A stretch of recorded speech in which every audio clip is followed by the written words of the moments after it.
बिस्मिल्लाहिर्रहमानिर्रहीम। अल्हम्दुलिल्लाहि वकफ़ा वस्सलामुन अला इबादिहिल्लज़ीना इस्तफ़ा खुसूसन अला अफ़ज़लिहिम व अशरफिहिम सय्यिदिना व सय्यिदिहिम क़ाइदिना व क़ाइदिहिम मुर्शिदिना व मुर्शिदिहिम मुहम्मदिनिल मुस्तफ़ा व अला आलिहि अहलिस सफ़ा व अला सहबिहि अहलिल वफ़ा अम्मा बअद। फ़अऊज़ु बिल्लाहि मिनश शैतानिर रजीम। बिस्मिल्लाहिर्रहमानिर्रहीम। वमा अर्सलनाका इल्ला काफ़्फ़तल लिन्नासि बशीरन व नज़ीरा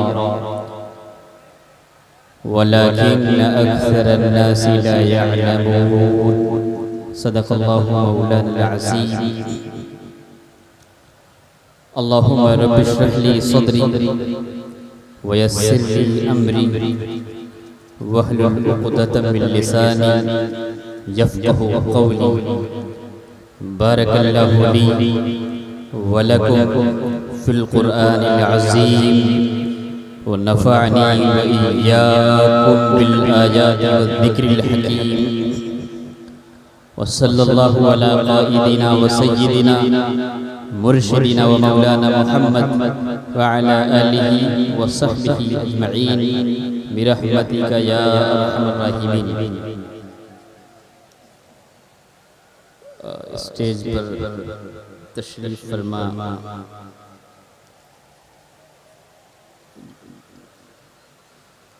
उलमाए किराम,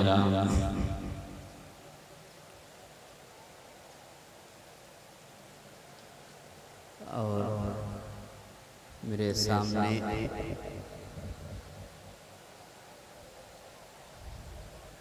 पूरे अदब और वक़ार के साथ बैठे इस कस्बे के सामीन हाज़रीन, अस्सलामु अलैकुम व रहमतुल्लाहि व बरकातुहू।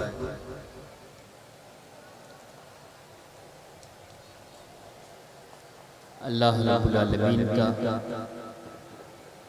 बेपनाह शुक्र व एहसान है कि उस बेनियाज मालिक ने हमें जिंदगी की चंद साअतें अपने महबूब और अपने महबूब के महबूबों के ज़िक्र के लिए वक्फ करने की तौफीक व रहमत फरमाई। अल्लाह तबारक व तआला हमारी इस हाज़री को अपनी बारगाह में कबूल फरमाए और इस महफिल को हमारे लिए ज़ख़ीरे हसनात फरमाए।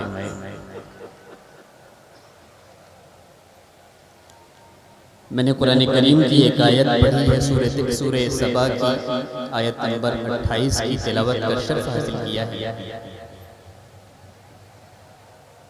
इससे पहले कि मैं इसमें चंद बातें अर्ज करूं, आइए इसी एहतराम और गायत दर्जा अक़ीदत के साथ हम सब मिलकर बारगाह रिसालत मआब सल्लल्लाहु अलैहि वसल्लम में ग़ुलामाना ख़िराज अक़ीदत पेश करने की मुश्तरका सादतें हासिल करें। अल्लाहुम्मा सल्लि व सल्लिम व बारिक अला सय्यिदिना व मौलाना मुहम्मद तिब्बिल क़ुलूबि व दवाइहा आफ़ियतिल अब्दानि व शिफ़ाइहा नूरिल अब्सारि व ज़ियाइहा सल्लल्लाहु अलैहि वसल्लम।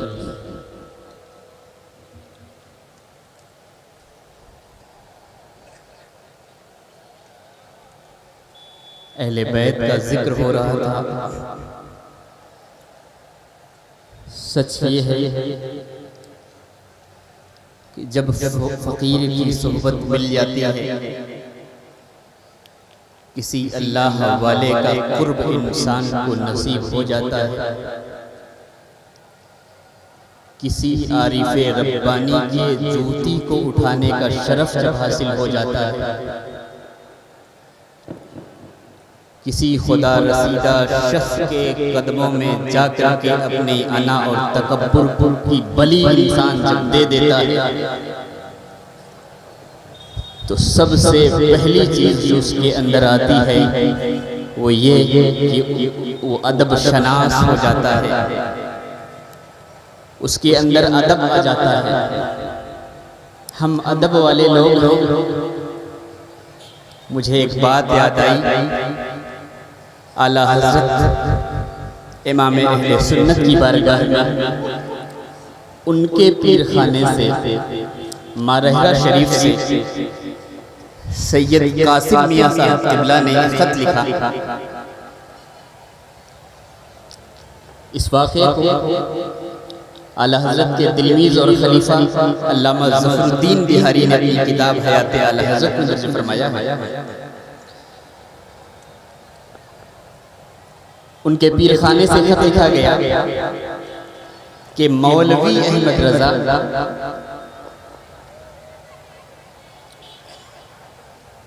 हमारे घर की हिफाजत के लिए अच्छी नस्ल के कुत्तों की जरूरत है।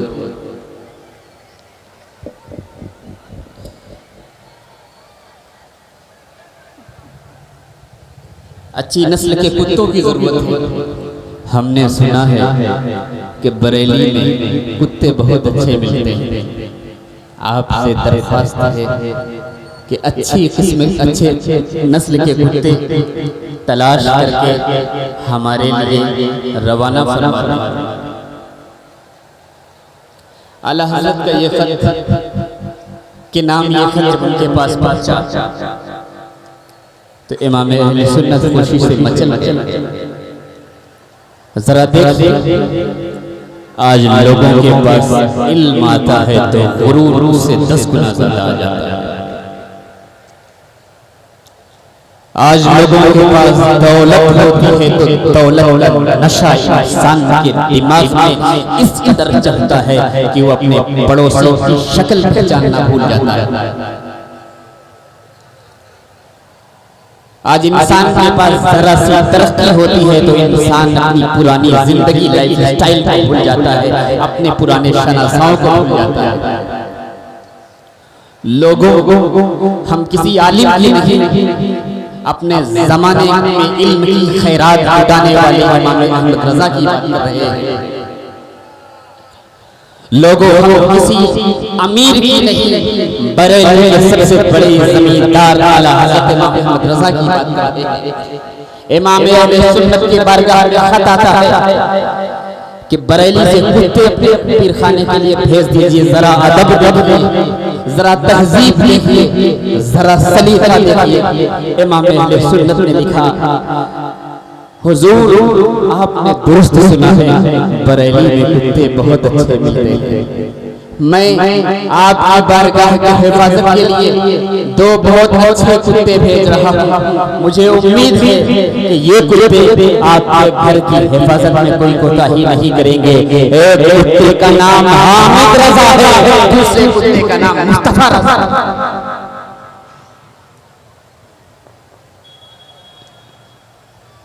ये अदब और ये तहजीब हमें सिखाई।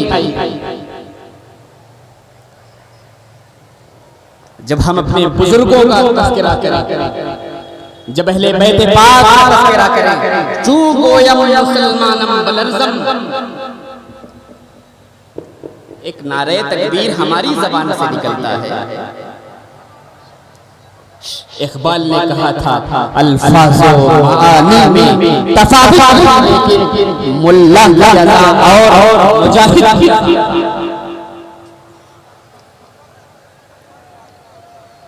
इकबाल कहते चूक हो या मुसलमानम बलरज़म, जब मैं अपनी ज़बान से ये कहता हूँ कि मैं मुसलमान हूँ, बलरज़म मेरे जिस्म का रोंगटा लरस जाता है। कपाहट तारी हो जाती है कि दानम मुश्किलातें लाए कि मुझे मालूम है कि ला इलाहा इल्लल्लाह कहने के बाद इंसान के ऊपर कौन सी जिम्मेदारी आयत। मक्का मुकर्रमा रसूल करीम सल्लल्लाहु अलैहि वसल्लम का ज़माना, अल्लाह के रसूल काबा मुक़द्दसा का तवाफ फरमा रहे हैं। रसूल करीम सल्लल्लाहु अलैहि वसल्लम काबा मुक़द्दसा के इर्द-गिर्द तवाफ फरमाते हैं। आपके आगे एक बूढ़ा शख्स है आराबी, वो भी तवाफ कर रहा है। इमाम अहमद इब्न हंबल ने अपनी मुस्नद में हदीस को दर्ज किया। अरब में जो देहाती लोग रहते थे उनको अराब कहते हैं कुरान की ज़बान में। क़ालतिल अराब, तवाफ कर रहा है। बूढ़ा आदमी तवाफ करते करते कहता है या करीब। क्या कहता है? या करीब। बहुत बुलंद आवाज के साथ या करीब कहता है। पीछे अल्लाह के रसूल सल्लल्लाहु अलैहि वसल्लम तवाफ फरमाते हैं। जितनी मर्तबा उस सामने वाला या करीम कहता है, अल्लाह के रसूल उसके पीछे से कहते हैं या करीम। एक तो वो अनपढ़ है और दूसरा उम्र दराज। पढ़ा लिखा आदमी 60 से ऊपर चला जाता है तो उसकी अक्ल गायब हो जाती है, वो जाहिल है। देहाती तवाफ कर रहा है, वो आगे रसूलुल्लाह पीछे ज़बान से कहता है या करीम। रसूल करीम सल्लल्लाहु अलैहि वसल्लम ने भी उसकी आवाज मिलाते हुए कहा या करीम। 3-4 मरतबा जब यही अदा अल्लाह के रसूल की हुई, उसने पीछे मुड़ करके देखा और कहा या फता अतहज़ऊ बी, ऐ जवान मेरा मजाक उड़ा रहा है। लौला सबाहतु वजह व रशाहतु क़द्दिक, अगर तेरा चेहरा इतना खूबसूरत न होता, अगर तेरा कद इतना मौजू न होता, लशकौतु इला नबी सल्लल्लाहु अलैहि वसल्लम, तो मैं अपने नबी के पास जाता और तेरी शिकायत करता। तू मेरा मजाक उड़ाता। मैं अल्लाह के घर का तवाफ कर रहा हूँ। आपने देखा हो हमारे छोटे बच्चे जब जुमा पढ़ने के लिए जाते हैं, बड़े लोग आमीन कहते हैं तो छोटे बच्चे और तेजी के साथ आमीन कहते कि नहीं? कहा जाता है कि अगर तुम्हारे पीछे जमात के पीछे छोटे बच्चों के चिल्लाने की आवाज मस्जिद में ना आए तो अपने मुस्तकबिल की नस्ल से मायूस। उसने रसूल करीम सल्लल्लाहु अलैहि वसल्लम को देखा, कहा अगर तेरा चेहरा इतना खूबसूरत ना होता और तेरा कद इतना प्यारा ना होता, लशकौतु इला नबी सल्लल्लाहु अलैहि वसल्लम, तो अभी जाकर के मैं अपने प्यारे आका से तेरी शिकायत कर देता। अल्लाह के नबी ने फरमाया अमा तारिफु नबिय्यका या अरब या अहल अरब, ऐ अरबी क्या तू अपने नबी को नहीं पहचानता? अल्लाह के रसूल ने कहा अरबी क्या तू अपने नबी को नहीं पहचानता? उसने कहा नहीं मैं अपने नबी को नहीं पहचानता।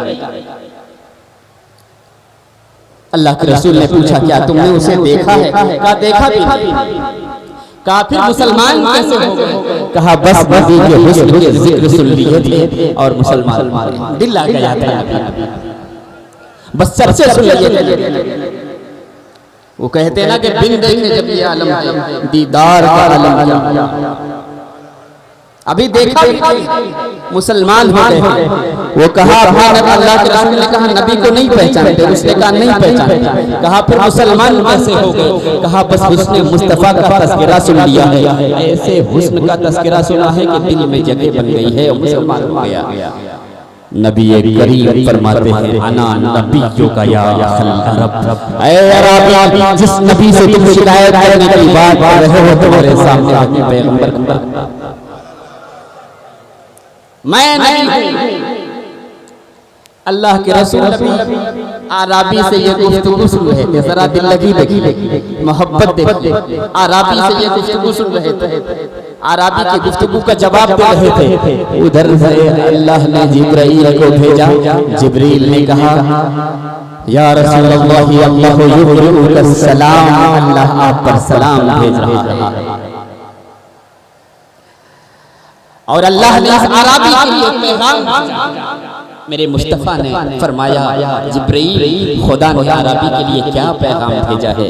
जिब्रील अर्ज़ करते हैं या रसूल अल्लाह सल्लल्लाहु अलैहि वसल्लम, अल्लाह ने इस आराबी के नाम ये पैगाम भेजा है इन्नल्लाह ला युहासिबन वलल कलील वल कसीर। इस आराबी को बता दीजिए कि हर छोटी बड़ी चीज पर अल्लाह इससे हिसाब लेगा। या रसूलुल्लाह इस आराबी को बता दे कि अल्लाह तबारक व तआला इसका हिसाब लेगा। आज इसी चीज को हम भी भूल गए।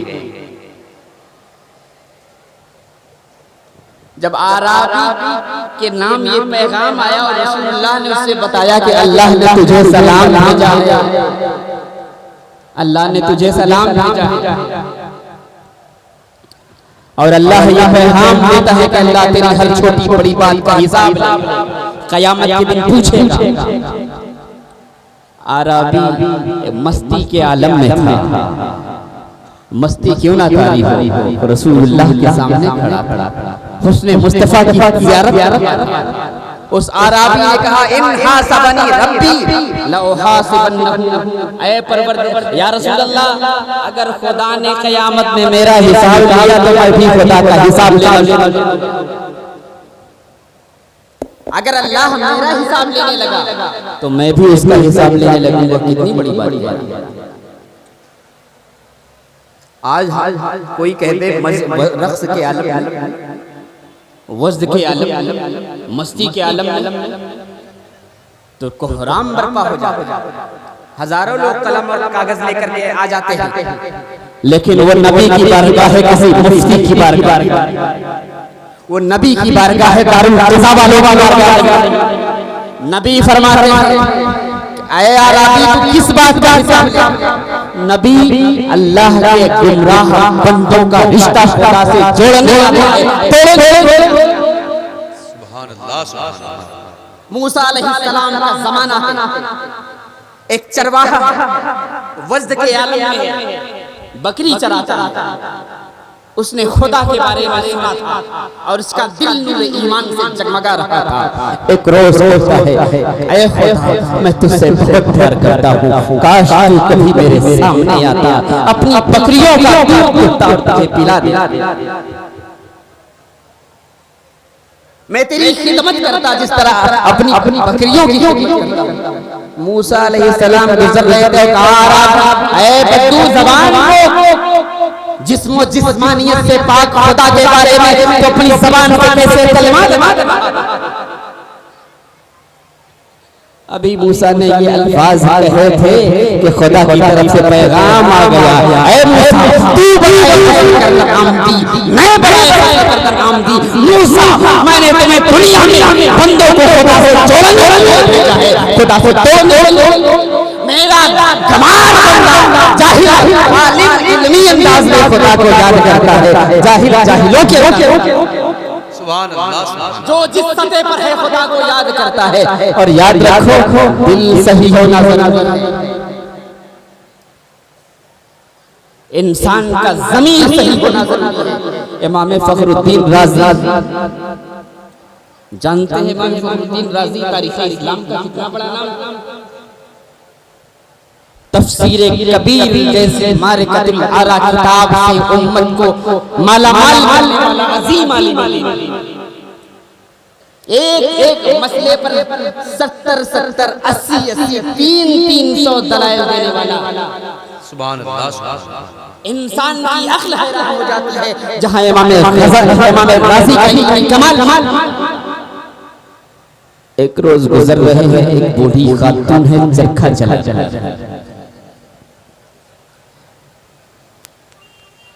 बूढ़ी खातून से इमाम राज़ी ने पूछा, ऐ मेरी माँ, दादी माँ, अम्मा, जिंदगी भर चरखा चलाया, क्या खुदा के बारे में भी कुछ सीखा? अल्लाह को पहचाना, अल्लाह की मारिफत हासिल की, खुदा के बारे में इल्म हासिल किया। बूढ़ी बहुत इत्मीनान के साथ कहती है, राजी हाँ मैंने खुदा को पहचान लिया। इमाम राजी कहते हैं, अम्मा कैसे पहचान लिया? खुदा को कैसे जान लिया?